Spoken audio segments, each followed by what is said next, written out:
নমস্কার বন্ধুরা, বিদ্যা গার্ডেন্সে আপনাদের স্বাগত জানাই। আজ আমি হলুদ রঙের গোলাপ গাছ রোপণ দেখাবো। মাটি নরম হওয়ার জন্য গাছটিকে জলে ডুবিয়ে রাখলাম। এবার জৈব সার মাটিতে মিশিয়ে নেব। অল্প কিছু মাটি টবে দিয়ে দিচ্ছি। জল থেকে তুলে নিয়ে দেখুন মাটিটি আলগা হয়ে গেছে।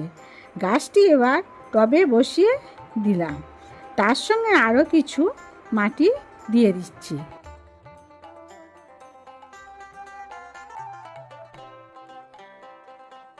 সবশেষে শিংকুচি, হাড়ের গুঁড়ো আর খোলসা একসঙ্গে মিক্সড করে গাছের গোড়া দিয়ে দিচ্ছি।